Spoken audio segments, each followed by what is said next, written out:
आकाश परमेश्वर की महिमा का वर्णन कर रहा है और आकाशमंडल उसकी हस्तकला को प्रकट कर रहा है। दिन से दिन बातें करता है और रात को रात ज्ञान सिखाती है।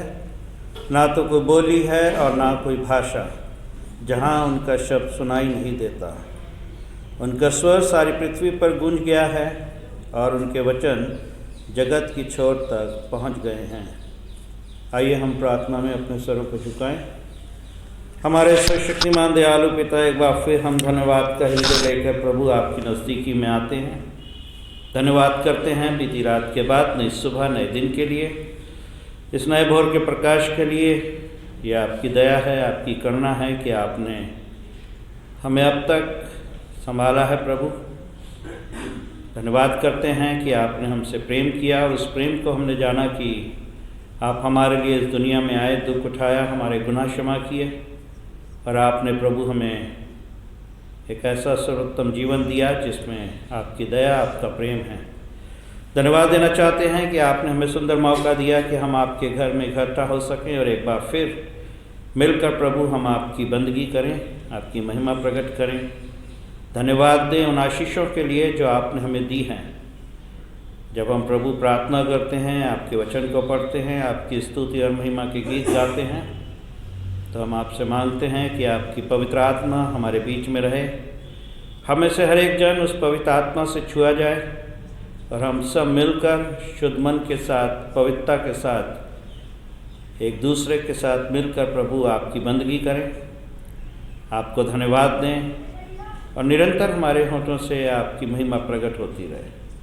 प्रार्थना करते हैं कि जब तक हमारे सर आपकी हजूरी में झुके हैं, कोई भी शैतानी बात, शैतानी सोच हमारा समय ना चुराए, वरन हम में से हर एक के लिए ये समय सुंदर आशीषों का समय ठहरे।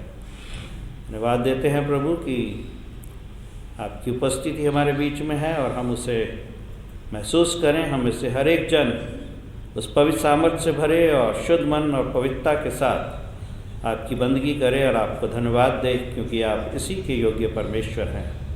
इस पूरी आराधना की अगुवाई हम आपके सामर्थी हाथों में देते हैं और इस विनती को हमारे उद्धार करता प्रभु यीशु मसीह के सामर्थी नाम में मक्कर मांगते हैं। प्रभु जी सुने और ग्रहण करें, आमीन।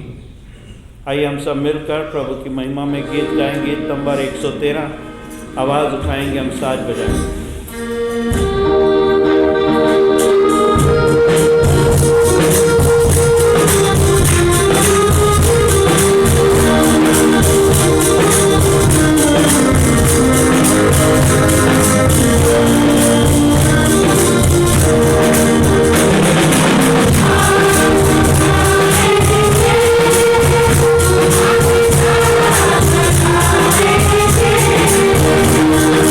Thank you.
कलीसिया मेहरबानी से अपने स्थान पर बैठ जाए। पवित्र शास्त्र से हम परमेश्वर का वचन सुनेंगे। पहले यूहन्ना की पत्री उसके 3 अध्याय से पद 16 से लेके पद 21 तक। पहले यूहन्ना की पत्री 3 अध्याय पद 16 से पद 21। जिसे मिल गया है आपको सामने बैठे हैं, आप आके पढ़ दें कोई भी। हमने प्रेम इसी से जाना कि उसने हमारे लिए अपने प्राण दे दिए, और हमें भी भाइयों के लिए प्राण देना चाहिए।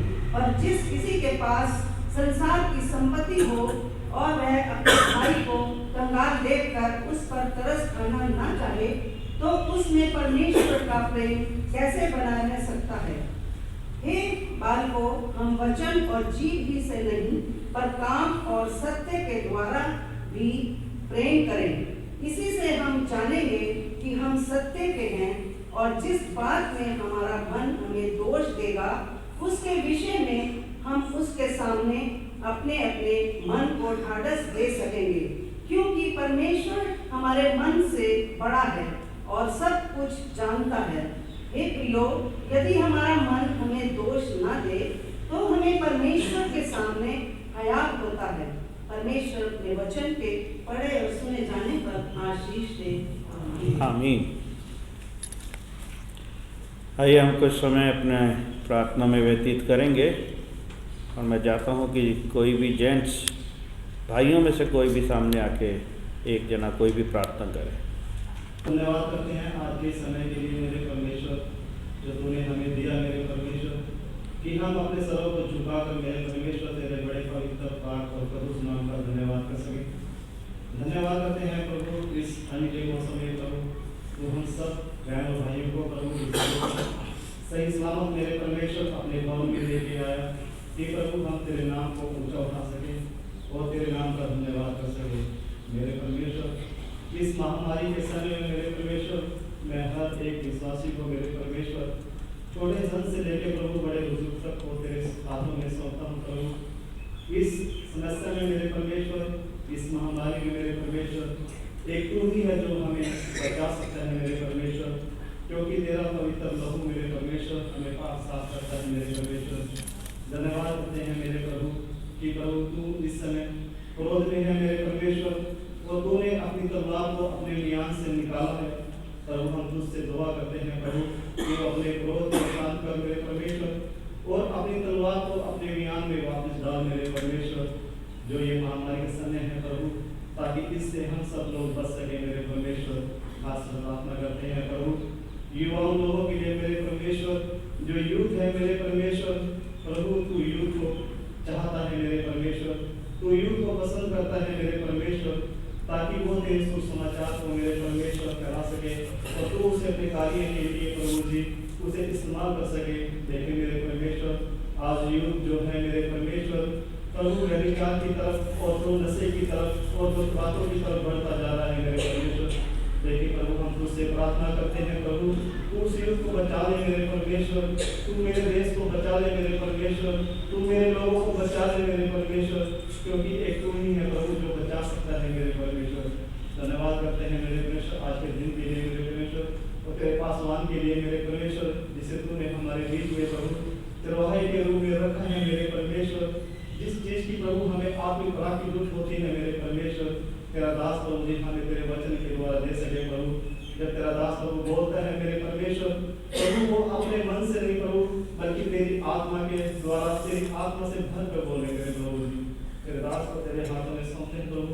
आए हर एक विश्वासी को मेरे परमेश्वर जो जरूरतमंद है प्रभु, तू जानता है मेरे परमेश्वर, क्योंकि तेरी पलके सदा हमें जानती है मेरे प्रभु। तो हमारे सबकी जरूरतों को पूरा करने वाला परमेश्वर है प्रभु। हम सच्चे दिल से मेरे परमेश्वर तेरे सम्मुख आते हैं और तेरे सिंहासन को ऊंचा करते हैं प्रभु। एक बार फिर से मेरे परमेश्वर इस दृश्य को तेरे हाथों में सौंपते हुए प्रभु एक छोटी सी दुआ तेरे नाम में होकर मांगते हैं, पिता दया से सुन और स्वीकार कर। आमीन। सुसमाचार के आदर में कलीसिया मेहरबानी से अपने स्थान पर खड़ी होगी। आज के सुसमाचार का पाठ है मुक़द्दस मत्ती की इंजील, उसके 25वें अध्याय के पद 31 से लेके पद 46 तक। Gospel reading according to saint Matthew's chapter 25 verses beginning from 31 to 46। यहाँ प्रभु यीशु क्रिस्ट के सुसमाचार को इस तरह से लिखा गया है, जब मनुष्य का पुत्र अपनी महिमा में आएगा और सब स्वर्गदूत उसके साथ आएंगे, तो वह अपनी महिमा के सिंहासन पर विराजमान होगा और सब जातियां उसके सामने इकट्ठा की जाएंगी। और जैसे चरवाहा भेड़ों को बकरियों से अलग कर देता है, वैसे ही वो उन्हें एक दूसरे से अलग करेगा। वे भेड़ों को अपनी दाहिनी ओर और बकरियों को बाईं ओर खड़ा करेगा। तब राजा अपने दाहिनी ओर वालों से कहेगा, हे मेरे पिता के धन्य लोगों, आओ उस राज्य के अधिकारी हो जाओ जो जगत के आदि से तुम्हारे लिए तैयार किया गया है। क्योंकि मैं भूखा था और तुमने मुझे खाने को दिया, मैं प्यासा था और तुमने मुझे पानी पिलाया, मैं परदेसी था और तुमने मुझे अपने घर में ठहराया, मैं नंगा था और तुमने मुझे कपड़े पहनाए, मैं बीमार था और तुमने मेरी सुधि ली, मैं बंदीगृह में था और तुम मुझसे मिलने आए। तब धर्मी उसको उत्तर देंगे, हे प्रभु, हमने कब तुझे भूखा देखा और खिलाया, या प्यासा देखा और पानी पिलाया? हमने कब तुझे परदेसी देखा और अपने घर में ठहराया, या नंगा देखा और कपड़े पहनाए? हमने कब तुझे बीमार या बंदीगृह में देखा और तुझसे मिलने आए? तब राजा उन्हें उत्तर देगा, मैं तुमसे सच कहता हूँ कि तुमने जो मेरे इन छोटे से छोटे भाइयों में से किसी एक के साथ किया, वो मेरे ही साथ किया। तब वो बाईं ओर वालों से कहेगा, हे शापित लोगों, मेरे सामने से उस अनंत आग में चले जाओ जो शैतान और उसके दूतों के लिए तैयार की गई है। क्योंकि मैं भूखा था और तुमने मुझे खाने को नहीं दिया, मैं प्यासा था और तुमने मुझे पानी नहीं पिलाया, मैं परदेसी था और तुमने मुझे अपने घर में नहीं ठहराया, मैं नंगा था और तुमने मुझे कपड़े नहीं पहनाए, मैं बीमार और बंदीगृह में था और तुमने मेरी सुधि ना ली। तब वे उत्तर देंगे, हे प्रभु, हमने तुझे कब भूखा या प्यासा या परदेसी या नंगा या बीमार या बंदीगृह में देखा और तेरी सेवा टहल ना की? तब वो उन्हें उत्तर देगा, मैं तुमसे सच कहता हूँ कि तुमने जो इन छोटे से छोटों में से किसी एक के साथ नहीं किया, वो मेरे साथ भी नहीं किया। और ये अनंत दंड भोगेंगे, परंतु धर्मी अनंत जीवन में प्रवेश करेंगे। ये प्रभु यीशु क्रिस्त का सुसमाचार है। प्रभु यीशु क्रिस्त की स्तुति हो। आमीन। हम प्रार्थना करें। दयालु पिता, हम धन्यवाद करते हैं कि आप सामर्थी परमेश्वर हैं। आपने हमें अपने वचन की आशीष दी है, और ये वचन प्रभु जो अपने आप में सामर्थ रखता है, हमारे लिए हमारे मार्ग की ज्योति है। और ये हमें ताकीद करता है कि हम अपने जीवन को जानें, जांचें और परखें। किंतु प्रभु जी, हमारे पास वो समझ नहीं कि हम आपके वचन की गहराइयों को समझें। लेकिन जब आपका पवित्र आत्मा हमें छूता है, आपका वचन हमें आशीष देता है। आज की सुबह वचन पे मनन करने की, उस पे चलने की, उसे बांटने की हम आपसे आशीष मांगते हैं। बुद्धि और समझ में परिपूर्ण करें और होने दें कि ये वचन हमारे जीवन में आशीषों को बढ़ाने वाला हो। वचन को सुनकर हम यूं ही ना जाएं, वरन ये वचन हमारे जीवन में 60, 70 और 100 गुना फलदायी हो। इस विनती को हमारे उद्धारकर्ता यीशु मसीह के सामर्थी नाम में मांगते हैं। प्रभु जी, सुने और ग्रहण करें। आमीन।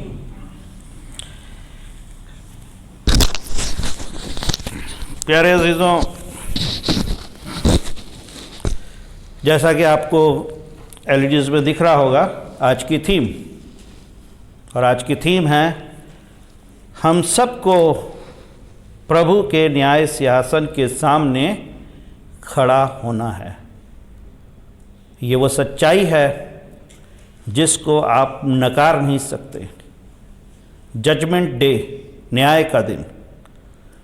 और वचन इस बात को कहता है कि प्रभु यीशु मसीह एक बार फिर आएंगे, लेकिन इस बार वो हमारे गुनाहों के लिए क्रूसीफाइड नहीं होंगे। इस बार वो आएंगे, वो हमारी किताबों को खोलेंगे।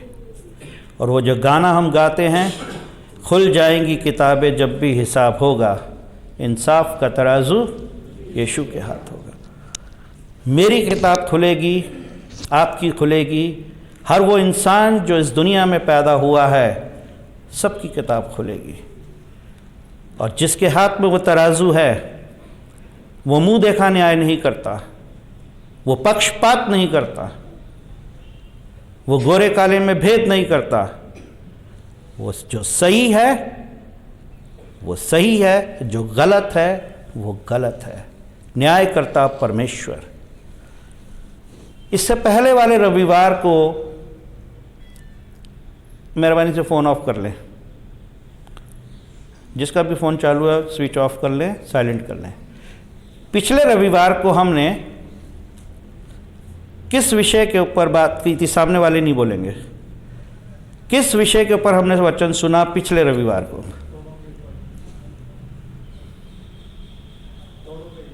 कौन जवाब दे रहा है? हाथ खड़ा करें। God bless you. वचन हम सुनकर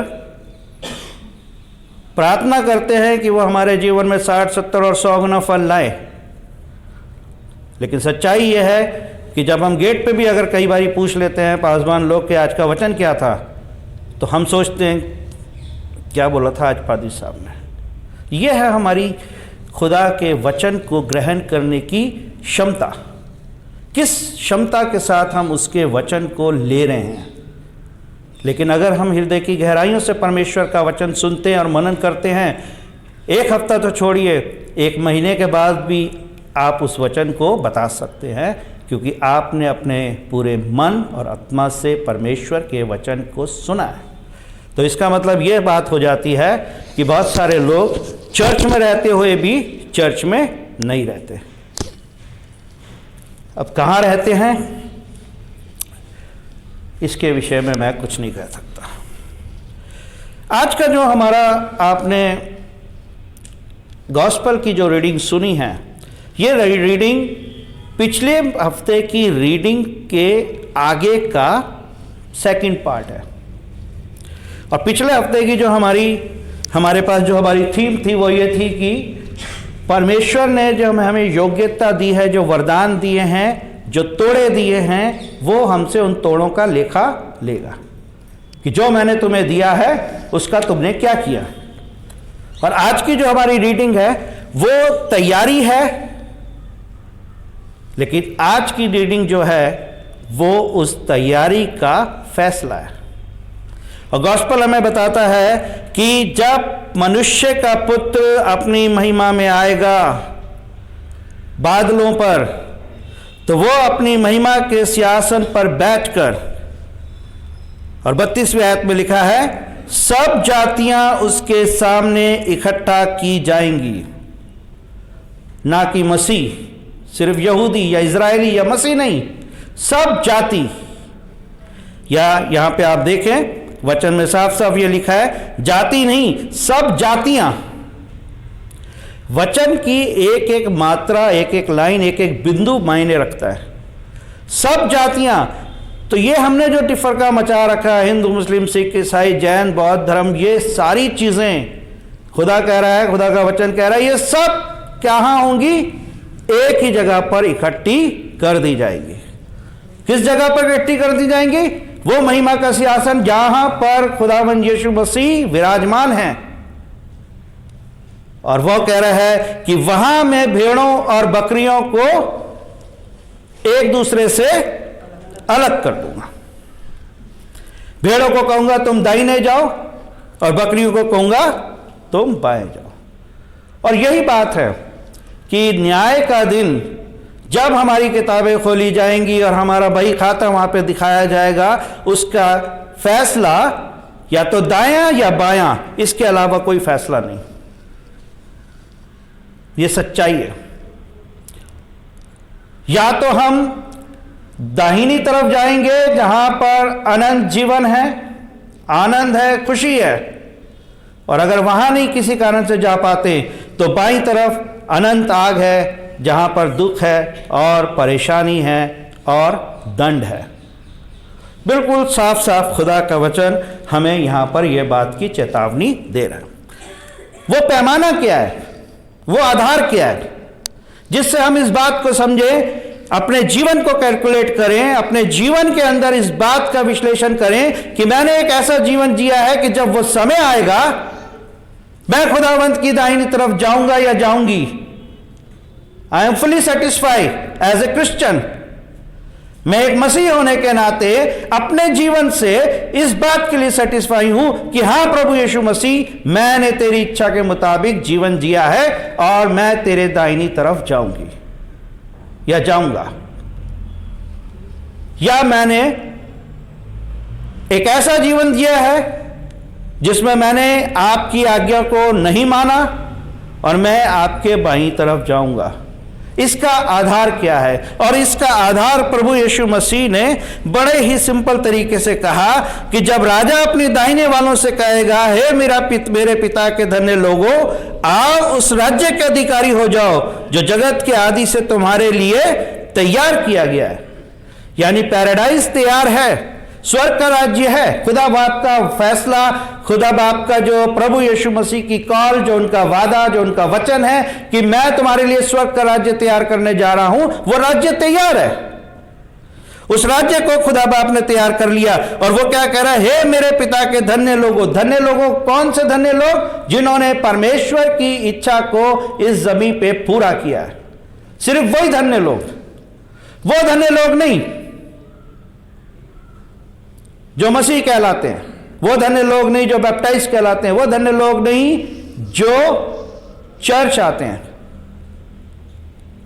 कौन से धन्य लोग? यहां पर प्रभु यीशु मसीह कह रहे हैं, वो धन्य लोग क्योंकि मैं भूखा था, मुझे खाना दिया, मैं प्यासा था, तुमने मुझे पानी पिलाया, मैं परदेसी था, तुमने अपने घर में मुझे ठहराया, मैं नंगा था, तुमने मुझे कपड़े पहनाए, मैं बीमार था, तुमने मेरी सुध ली, मैं बंदीगृह में था और तुम मुझसे मिलने आए। कहां लिखा है यहां पर ये एक मसीह होने के नाते मैं पैराडाइज में जाऊंगा? कहीं नहीं लिखा ये बात। ना कहीं ये लिखा क्रिसमस मनाने के द्वारा से मैं पैराडाइज में जाऊंगा। कौन कहता है? बपतिस्मा हुआ है, कंफर्म हुए हैं तो ये गारंटी है कि मैं पैराडाइज। गारंटी परमेश्वर का वचन ये दे रहा है। भूखा था, प्यासा था कि क्या तुमने अपने जीवन में ऐसे लोगों की सुधि ली जो जरूरतमंद हैं? सुधि हम जरूर लेते हैं, पर किसकी? अपने भाई बंद की, अपने रिश्तेदारों की। हम सुधि उनकी लेते हैं जिनसे हमें फायदा मिल रहा है। हम किसी बात के लिए स्टैंड उनके लिए लेते हैं जो हमारे लिए कुछ कर सकते हैं। प्रभु यीशु मसीह ने यह नहीं सोचा कि मैं सलीब पे मौत यहूदियों के लिए दूं, ये मेरे लोग हैं, मेरी समाज के लोग हैं। प्रभु यीशु मसीह ने नहीं सोचा। प्रभु यीशु मसीह ने जो कुछ किया प्यूरी मानव जाति के लिए किया। उसने लहू बहाया, हर एक के लिए बहा दिया। और वचन ये कह देता है कि जो कोई सच्चे मन से मुझे ग्रहण करता है वो अनंत जीवन को पाता है। जो कोई, एनीबॉडी। प्यारे अजीजों, मैं परदेसी था, तुमने मुझे अपने घर पे ठहराया। परदेसी कौन है? कौन होता है परदेसी? परदेसी वो होता है जो बाहर से आपके बीच में आया है, आपको अपनी सेवा देने के लिए आया है। तो क्या हम अपने परदेसी की सुधि लेते हैं?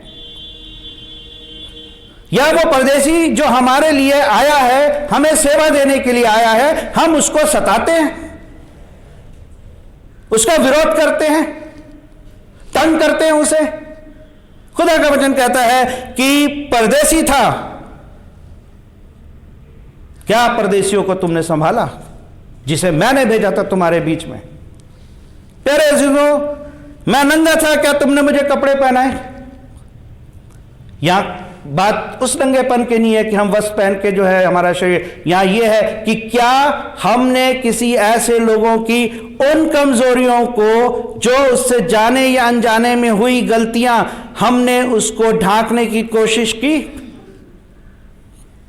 या हमें किसी का एक पॉइंट मिल गया और उसको हमने 10 पॉइंट बना के 5वें आदमी तक पहुंचा दिया? यह है हमारी मसीहत। खुदा का वचन कहता है, एक दूसरे के पापों को क्षमा करो, एक दूसरे की बुराइयों को ढांको। मैं नंगा था, तुमने मुझे कपड़े पहनाए।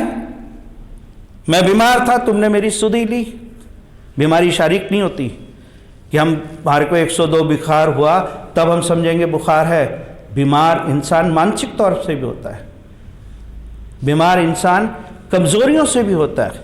तो क्या हमने किसी की कमजोरी को, उसको ठीक करने के लिए उसके तरफ हाथ बढ़ाया, या उसकी कमजोरियों को आधार बनाकर अपने लिए फायदा उठाया?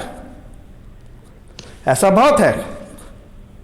हम सामने वाले के दिमाग को, उसकी कमजोरी को अपने फायदे के लिए इस्तेमाल बड़ी अच्छी तरीके से करते हैं, जिससे मेरा फायदा हो जाए। मैं बीमार था, तुमने मेरी सुधि ली। और जब वो सवाल आ रहा है कि हे प्रभु, हमने कब तुझे देखा भूखा और प्यासा, जिन्हें प्रभु ने कहा, हे मेरे पिता के धन्य लोगों, तुम स्वर्ग के राज्य में जाओ, तो वो कह रहे हैं ये क्या हुआ? हमने कब प्रभु तुझे भूखा और प्यासा देखा? प्रभु कहते हैं, जो तुमने इन छोटे से छोटों के साथ किया, वो तुमने मेरे साथ किया। इसका मतलब यह है कि परमेश्वर ने हर इंसान को अपने स्वरूप में, अपनी अकल, अपनी क्षमता में बनाया है। हर एक इंसान परमेश्वर की सृजी हुई सुंदर रचना है, और किसी को परमेश्वर ने यह अधिकार नहीं दिया कि तुम उसकी बनाई हुई किसी भी चीज को डिस्ट्रॉय करने के लिए अपने जीवन का इस्तेमाल करो। जो छोटों में से छोटों के साथ किया, यानी कि वो लोग जिनसे हमें कुछ मिल नहीं सकता, निस्वार्थ भावना की सेवा। कभी आप देखिए कितने ऐसे लोग हैं जो आज इस तरह की मुफलिसी के जीवन में जीते हैं, लेकिन क्या हम उनके लिए प्रयासरत रहते हैं? कभी हम उनके लिए कुछ सोचते हैं? क्या हमारे चर्च से कभी ऐसी चीजें सोची जाती हैं?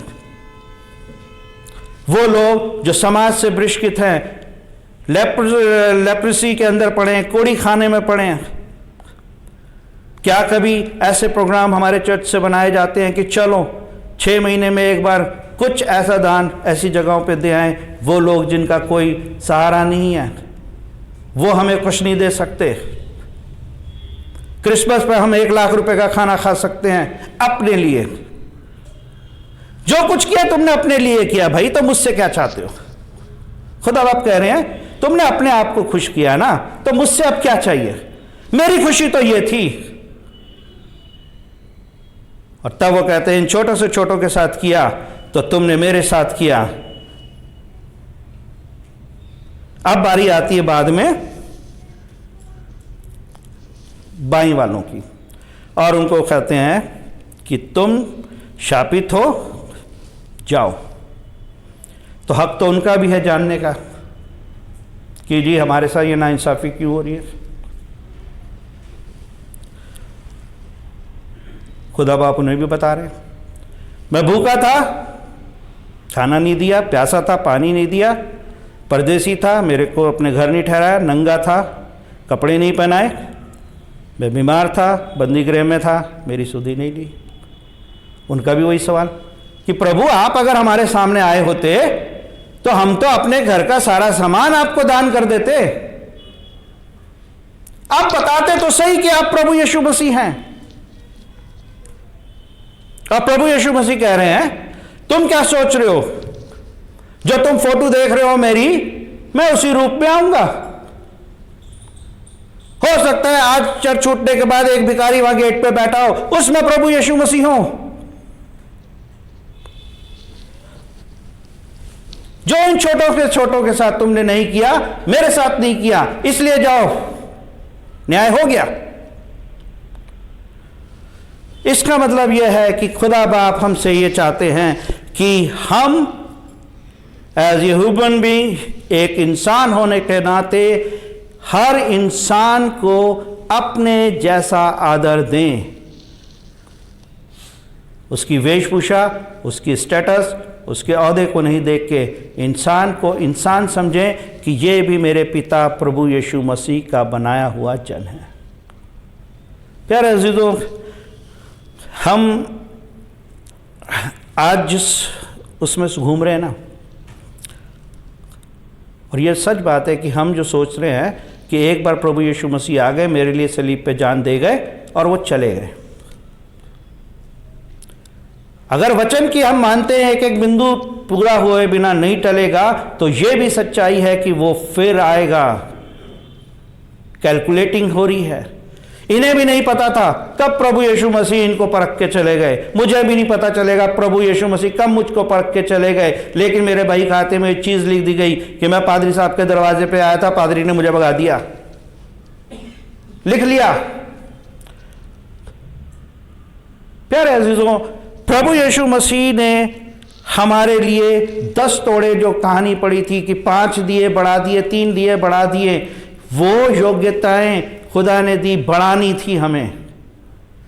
यानी कि उन आशीषों में दूसरों को हमें सहभागी करना था। हमें क्षमा मिली, उसके लिए हमने कुछ नहीं प्रयत्न किया। लेकिन जब हमें क्षमा करना होता है किसी को, तो हम कैसा रुख इख्तियार करते हैं हमें पता है। किसी दूसरे के कोई छोटी सी चोरी मिल जाए, हम हाकिम के भी हाकिम बन जाते हैं उसके लिए, लेकिन भूल जाते हैं कि मेरी कितनी बड़ी खताएं और चोरियों को खुदा ने माफ़ कर दिया। न्याय केवल परमेश्वर के पास है। किसी मनुष्य को यह अधिकार नहीं कि वो किसी के ऊपर उंगली उठाए। खुदा ने हमें यह आत्मा दी है, अगर कर सकते हो तो पर्दे डालो। मैं नंगा था, तुमने मुझे वस्त्र पहनाए। कर सकते हो तो किसी के लिए अच्छा करो। अगर नहीं कर सकते तो कम से कम किसी के लिए बुरा मत करो। अपने स्वार्थ को पूरा करने के लिए, अपने आप को आगे बढ़ाने के लिए, अपनी महिमा पाने के लिए, दिखाने के लिए काम मत करो। क्योंकि प्रभु यीशु मसीह ने कह दिया है, सद्दूकी शास्त्री और फरीसियों, तुम दिखाने के लिए अपना सब कुछ काम करते हो और तुम ऐसे हो कि रात के अंधेरे में तुम बेचारे विधवाओं तक का हक मार लेते हो। खुदा बाप न्यायकर्ता परमेश्वर है। और तब प्रभु ने उनको जब कहा, और लास्ट में लिखा है, अनंत दंड भोगेंगे परंतु धर्मी अनंत जीवन में प्रवेश करेंगे। यह सच्चाई है कि आज के युग में अगर आप सच बोल रहे हैं, आपको झूठा ठहरा देंगे। आप न्याय से काम करना चाहते हैं, 5 लोग मिलकर आपको अन्यायी बता देंगे। आप लॉ एंड ऑर्डर को फॉलो करना चाहते हैं, आपको गलत बता देंगे। कौरव 100 थे, झूठ के कई हाथ हैं, कई पैर हैं, कई चालें हैं, सच एक ही है। अगर आप मसीह जीवन को फॉलो इस जमीन पे करते हैं तो आपका जीवन दुख और परेशानी का ही जीवन होगा। क्योंकि हम ऐसे समाज में बैठे हैं जहां शैतान का साम्राज्य फैला है। इस जमीन पे हमें सुख नहीं मिलेगा क्योंकि हमने खुदा को लेके चल रहे हैं। हमारा जीवन मुफलिसी का रहेगा, संघर्ष का रहेगा, परेशानी का रहेगा, दुख का रहेगा। लेकिन खुदा का वचन कहता है कि मैंने तुम्हारे लिए अनंत जीवन रख दिया है। तुम क्या ये 60, 70, 80 साल की उम्र के लिए सारा कुछ करे जा रहे हो और अपने युगों युगों के जीवन को तुम बर्बाद कर रहे हो। एक सुंदर जीवन परमेश्वर ने मेरे और आपके लिए रखा है, लेकिन खुदा का अपना तराजू है, अपना पैमाना है, और न्याय खुदा के बनाए हुए कानून के मुताबिक ही होगा। मुझे और आपको, हर एक इंसान को परमेश्वर के न्याय सिंहासन के सामने खड़ा होना है। यही सच्चाई है। जो कोई अपने भाई से, 1 यूहन्ना 3 अध्याय 15 आयत, जो कोई अपने भाई से बैर रखता है वो हत्यारा है, और तुम जानते हो कि किसी हत्यारे में अनंत जीवन नहीं होता। 18वीं आयत कहती है, हे बालकों, हम वचन और जीभ से ही नहीं पर काम और सत्य के द्वारा भी प्रेम करें। आजकल हम क्या कर रहे हैं? सिर्फ मुंह से जी बहुत अच्छे, हम बहुत अच्छे, हम बहुत प्यार करते हैं, आप बहुत प्यार करते हैं, बहुत अच्छी बात, मुंह से काम। इसका मतलब यह है कि न्याय का आधार है कि जो जीवन के अंदर हम कर रहे हैं उसी से हमारा न्याय होगा। जो भी हम कर रहे हैं, जो भी हम अपने जीवन से कर रहे हैं, जो हमारे कर्म है, जिसको आप शुद्ध हिंदी में समझे, हमारे कर्म प्रैक्टिकली जो हम कर रहे हैं वही आधार है हमारे न्याय का। अगर आप सच बोल रहे हैं तो वही आपका आधार है। अगर आप दूसरों को आशीष दे रहे हैं वही आपका आधार। जो भी हम अपने हाथ पांव मुंह से कर रहे हैं, जो भी हम कर्म कर रहे हैं, वही प्रधानता है कि प्रैक्टिकली जैसी लाइफ हम जी रहे हैं वही हमारा आधार है। जो ओरिजिनल लाइफ, बनावटी और दिखावटी नहीं। प्यारे दोस्तों, न्याय का दिन नज़दीक है। अभी हमने प्रार्थना भी सुनी कि खुदा क्रोध में है। कोविड का आना खुदा के क्रोध का एक हल्का सा इशारा है। वो अब भी मौका देना चाहता है कि यदि तुम सच्चे मन से अपना अंगीकार करोगे तो मैं तुम्हारे सारे पापों को क्षमा कर दूंगा। और नहीं, अगर आज भी हम कोविड के 9 महीने के बावजूद भी राय रत्ती नहीं बदले, वही पॉलिटिक्स, वही दिमाग, वही छात्रपना, वही झूठ, वही फरेब, तो इसका मतलब प्रभु का दी हुई चेतावनी को भी हमने सीरियसली नहीं ले रहे। आने वाला समय खतरनाक है। प्रभु मुझे और आपको ये तैयारी दे, मैं अपने आप को खंगाल लूँ। मेरे को ये जिम्मेदारी नहीं दी। आपका अगुवा होने के नाते रास्ता दिखाना मेरा काम, फॉलो करना नहीं करना ये आपका काम, मेरी बात को सुन के तिरस्कार करना वो भी आपका काम। लेकिन मेरी जवाबदेही सिर्फ मेरी है कि मैंने अपना जीवन कैसे जिया है कि प्रभु, कम से कम स्वर्ग की कल्पना तो मैं नहीं कर सकता, लेकिन मैं इतनी कल्पना तो करूं कि मैं उस समय तेरे सामने खड़ा हो सकूं।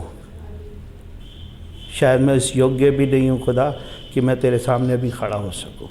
इतनी तो मुझे समझ दे, इतनी ही तैयारी दे, क्योंकि मुझे पता है कि न्याय के सामने मुझे खड़ा होना है। खुदा का वचन ये कहता है और खुदा हमें इसकी तैयारी दे। प्रभु आप सबको इन वचनों से आशीष दे। आमीन। प्रभु जी, हम धन्यवाद करते हैं कि ये जीवन आपने हमें दिया और इस जीवन की हर अच्छी आशीष हमें आपकी ओर से। धन्यवाद करते हैं कि आपने हमें अब तक संभाला है प्रभु, हर बुराई से बचाया है, शैतानी बातों से रक्षा की और हमें प्रभु जी जमीन की हर आशीष आप हमारे हृदय धन्यवाद से भरे हैं। धन्यवाद देना चाहते हैं इस दान की भेंट के लिए जो आपके लोगों ने दी अपनी घटती और बढ़ती से। इस दान पे आपकी आशीष मांगते हैं प्रभु, जिस भंडार से निकला है उसको 100 गुना बढ़ाएं, अपनी मनोकामनाओं और इच्छाओं को पूरा करें।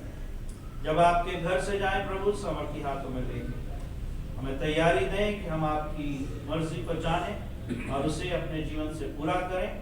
और प्रभु जी, हमारे जीवन के द्वारा से आपके नाम की महिमा जमीन पे प्रकट होने का सारा आदर, सारी महिमा आपको देते हैं और उस विनती को हमारे उद्धार करता प्रभु यीशु मसीह के नाम में मांगते सुने ग्रहण करें। आमीन। आए हमारे बाप जो आसमान में है, तेरा नाम पाक माना जाए, तेरी बादशाह आए, तेरी मर्जी जैसे आसमान में पूरी हुई है जमीन पर। हमारे रोज की याद बख्श दे, हमारे दोस्तों को माफ कर, या मेरे दोस्तों को माफ कर दे, हमें आज़ादी में ना पड़ने दे, बल्कि बुराई से बचा, क्योंकि बादशाह तेरा खुदा शहीद देगा। आमीन। हमारे प्रभु यीशु मसीह का अनुग्रह, परमेश्वर पिता का प्रेम और पवित्र आत्मा की सहभागिता हर बच्चे, हर जवान, हर बुजुर्ग पे और पूरी कलीसिया पे अब से लेकर हमेशा तक। आमीन।